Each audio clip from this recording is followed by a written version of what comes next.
And we are back for another episode of Mets Prospective. He's Joe DeMayo. I'm Jacob Resnick and Joe. We are officially 2 months into the minor league season. We're already seeing some upper-level prospects start to come up and help the major league team, like Colin Holderman out of the bullpen, and Nick Plummer stepping into the starting lineup and providing some heroics. Well, let's hop right into our Stock Watch segment and highlight some players who have stood out in the month of May. Joe, why don't you kick us off? I'm going to go with the low-hanging fruit, and I'm just going to take Francisco Alvarez.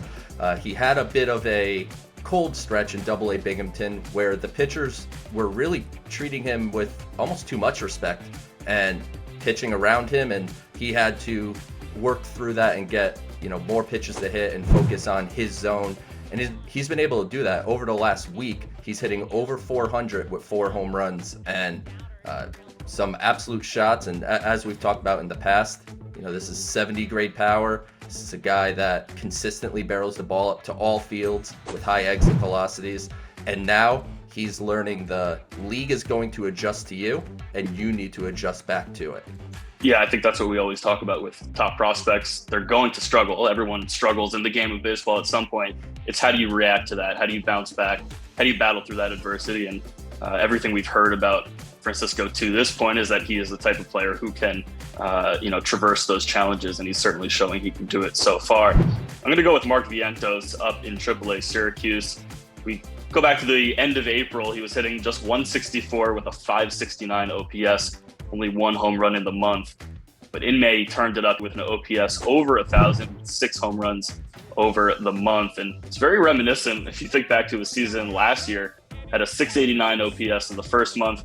The season started in May, obviously, and then an OPS over 1,000 the rest of the way. Got a promotion to Syracuse late in September. So it's not hard to envision him making that same track this season, potentially getting a promotion to the major leagues at some point, maybe later in the summer. I think Vientos, his bat really is going to serve him well at the major league level, and if he keeps hitting and there's an injury, an opening there at the major league level, he's certainly going to be in line for a call-up being on the 40-man roster. Recently, we got the chance to catch up with Mets Director of Player Development, Kevin Howard.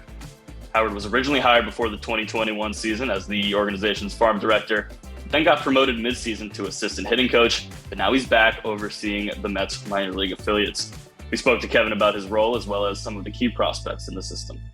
What were some of your objectives coming into taking the farm director role originally? And obviously there was a pause on that role, but have you seen those objectives kind of play out as you've continued this year? I'd say the biggest objective is to individualize development for each player. As far as that's gone, I think it's been fantastic. I think we have a great group of coordinators. We have some great staff who are really taking each player and putting them in a bucket in their own vacuum, thinking about what's best for that player, whether it be mechanically, physically, mentally. I think every player is being looked at as an individual and has an individual plan for their success. And I think that it's gone fantastic so far. All right, let's get into some of the bright young players in the organization. Obviously, the one all the Mets fans talk about, Francisco Alvarez, who's at AA Binghamton. Just what have you seen from him this year in terms of his progression, and what areas are you looking at him to improve in as the season goes on?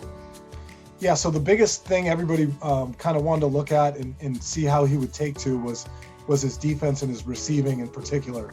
And I think it's been outstanding. I think he's coming along great as a catcher. All the things he's working on in his setup, getting underneath the ball, being less noisy back there, quieter, getting pitches. I think, it's gone better than expected. Francisco, he's a true born leader. And I don't say that about many people because I think becoming a leader is something that can be taught and should be taught.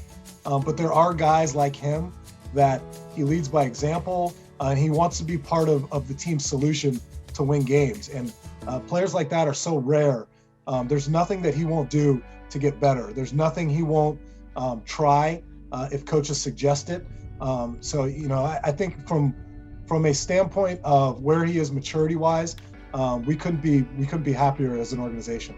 Now with Mark Vientos, had a slow start in April, the first month of the season. He's been really hot so far in May. How do you kind of assess him maybe a little differently from the other guys who are in Binghamton, with Vientos being in Syracuse and being one call away from the major leagues? Yeah, I mean, I think it's different whenever you're on the 40-man roster. So whether you're in AA or AAA, you are only a phone call away. He's a weapon with the bat.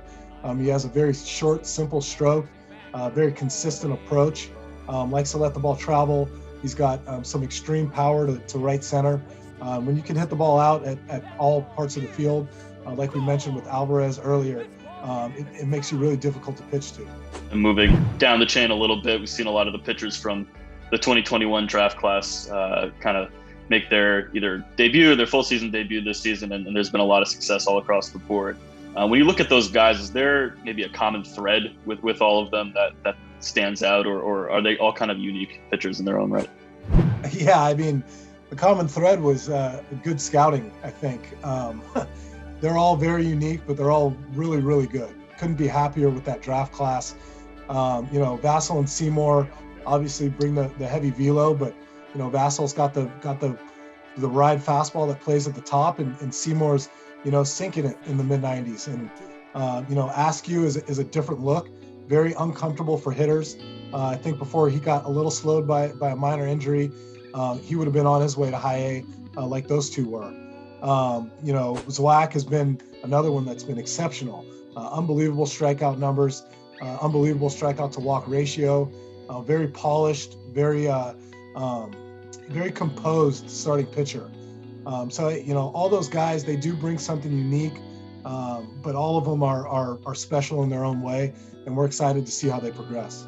When you look at the entire system, what's your assessment of where it is as a whole right now, and what areas do you want to see improvement across the board? Yeah, I think where it's at right now is it's heavy at the bottom. I think we have a lot of young talent, really good in the DR, really good in the complex.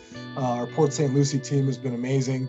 I think as we've gone up, it's gotten a little bit thinner just because of the trades and things like that, but we still have, the Alvarezes and the Batys and the Mauricios that make it exciting. So, I think we have exciting prospects at the top, maybe not the depth that other teams have at the top.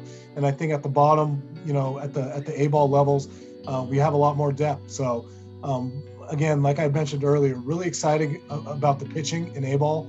I think that's the thing that I'm most excited about watching progress over the next couple of years and fill our whole system out with options of starting pitching for the big leagues.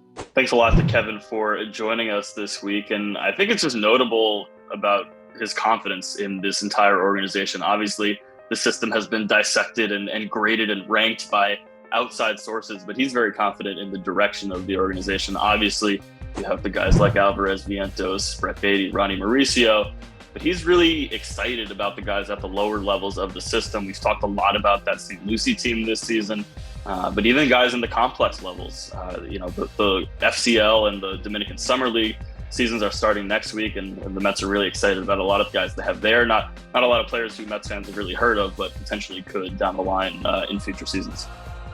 Yeah, not only do the Mets have a lot of talent at the lower levels, that obviously it's going to be quite some time before they put everything together and we really evaluate what they are as prospects.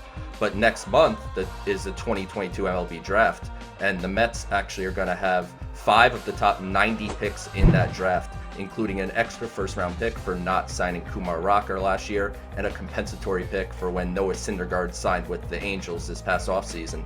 So in addition to the young players already in the system, there's going to be an influx of some high-level talent that the Mets are going to have the opportunity to draft, just over a month. You've got mail. All right, let's get to our mailbag segment for the week. And this question's an interesting one. With having so many tools in a breakout season so far, where do you believe Alex Ramirez will rank among Mets prospects at the end of the year? Obviously, Ramirez, the 19-year-old outfielder playing in St. Lucie. Joe, you actually were the high man on him coming into the season. You had him at number 6, I believe, on your ranking. So how high, theoretically, can Ramirez get? I had Ramirez as number 6. At this point, I don't think he could climb much higher than 5. And I think there's probably a good probability that he will climb to 5 with the injury to Matt Allan and the recovery that he's going through. I think Ramirez having the bit of a breakout campaign that he's having down in St. Lucie, I think kind of merits him moving up a spot and I still think he's behind my top 4, Alvarez, Baty, Mark Vientos, and Ronny Mauricio. But he's not far off, because right now he's entering top 100 prospect in baseball territory. And I think by this time next year, everyone's going to have him in the top 100. He's the best opportunity in this organization to show all 5 tools. It may not be, a plus of any of them, but it looks like he has the possibility to be above average across the board, which there's nobody else in the organization right now that has the ability to say that.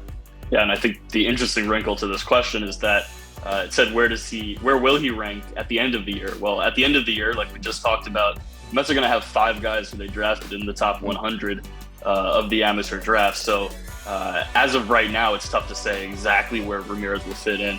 Do agree with you. I would put him at number 5 right now, behind the big 4. But with 2 picks in the top 15, and then the other guys later in the 2nd and 3rd rounds, including that compensatory pick, it's going to be really interesting to see kind of where Ramirez kind of fits in, because he is a younger guy who is much more raw than potentially some of the college draft picks that they'll presumably get this summer. And that'll do it for another episode of Mets Perspective. He's Joe DeMayo. I'm Jacob Resnick. We'll see you next time.